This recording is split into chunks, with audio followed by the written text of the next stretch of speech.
Next up, let's just dive into some of the basic equipment that you would need if you're going to try and create a basic tutorial or technical video. High quality videos obviously require high quality equipment. The things that you literally use to record your video and your audio do place a limit and kind of a cap on how good in terms of the actual visual audio quality your content's going to be.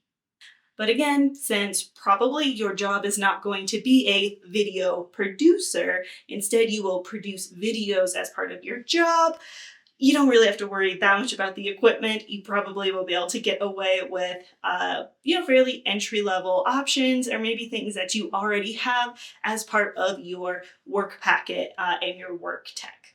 You do need, of course, an external camera. You can use a kind of more simple or entry-level DSLR camera. You could use, a high quality like streamer webcam, or in many cases, one of your newer gen phones. All would be a good enough camera for likely the level of videos that you would be creating.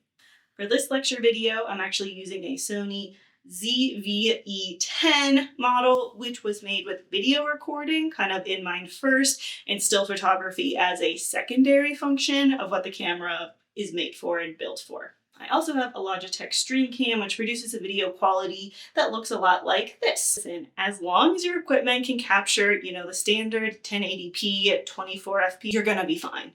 If you end up in a role where you make higher stakes and need even higher quality equipment, your company will give that to you, and probably, you're gonna have a very different role. Then you obviously need a microphone.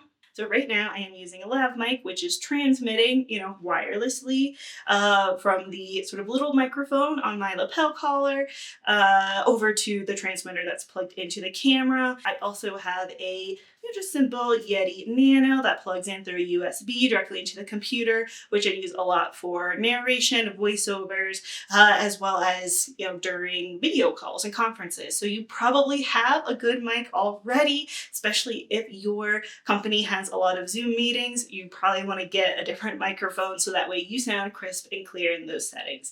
And you can use that for your tutorial video too. Audio production, audio engineering is an entire career field and job title, and really cool, really fun, but very deep rabbit hole you can go down if you end up needing that information or want to get into, more advanced video editing. For your levels, just make sure your audio is clear, it's not buzzy, it's not grating, it's not too loud, it's not too quiet, and I'm sure your audience will be fine.